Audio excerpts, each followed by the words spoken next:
Shalom, Prinses yang terkasih. Salam sukacita. Berjumpa kembali bersama saya Yohanes Iwan Lim dalam RHPS Renungan Harian Pembawa Sukacita. Pada hari ini, Selasa 15 Februari 2022, bacaan Injil dari Markus pasal 8 ayat 14 sampai dengan 21. Dan tema pemenungan hari ini adalah ragi orang-orang Farisi dan ragi Herodes.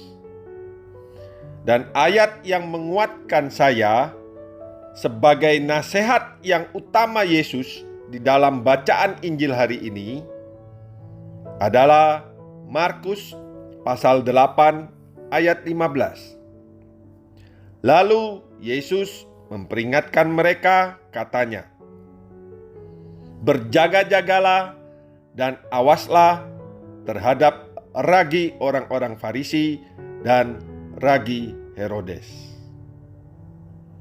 Prinses yang terkasih, untuk ketiga kalinya Yesus berada dalam perahu bersama murid-muridnya.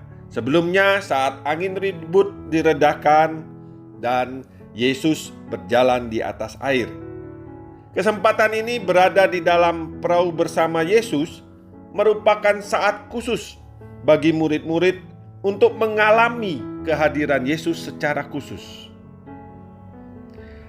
Tetapi para murid rupanya sedang gelisah karena mereka hanya membawa sebuah roti saja. Apakah Yesus berbicara tentang ragi karena mereka tidak membawa cukup roti? Para rasul menangkap kata ragi dalam hubungannya dengan roti. Tetapi bukan itu yang dimaksud oleh Yesus. Yesus memaksudkan ragi sebagai pengaruh.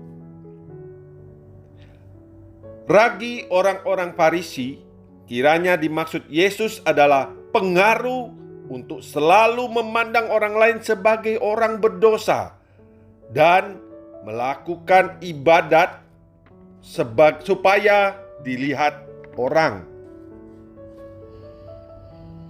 Dan ragi Herodes dimaksudkan sebagai penguasa yang bertindak dengan tangan besi.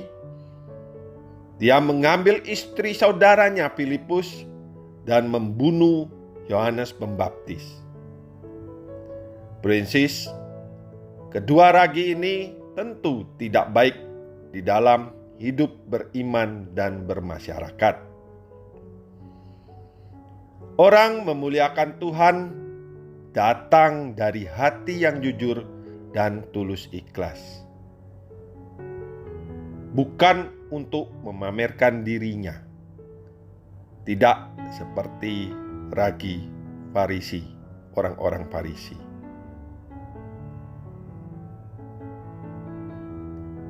Demikian pun di dalam hidup bermasyarakat, orang harus rendah hati dan bertindak adil dan benar.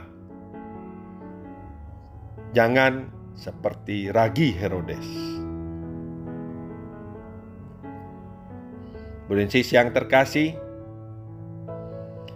sebagai pimpinan perusahaan, saya menerapkan bos pasti benar dan bawahan harus salah.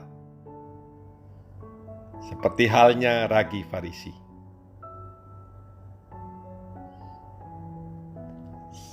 Saat menurut saya, staf saya lalai memberi laporan kepada saya, maka saya tegur keras tanpa memberi kesempatan mereka bicara.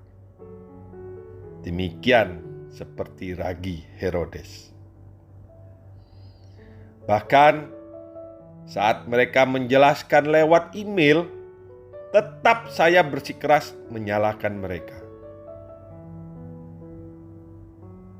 Prinses, sepulang camp Priskat, salah satu hikmat Allah yang saya bawa pulang adalah statement, Perubahan bukanlah suatu perubahan sampai terjadi suatu perubahan. Di dalam sesi 7, pimpinan yang diubahkan. Ada 5 hal yang diperlukan agar terjadi perubahan permanen. Salah satunya perubahan pikiran, dan sejak saat itu saya berusaha menjadi pimpinan perusahaan dengan tidak berasumsi, memakai kebenaran firman dan hikmat Allah seperti nasihat Yesus pada bacaan Injil hari ini. Puji Tuhan, sekarang perusahaan menjadi kondusif dan menyenangkan.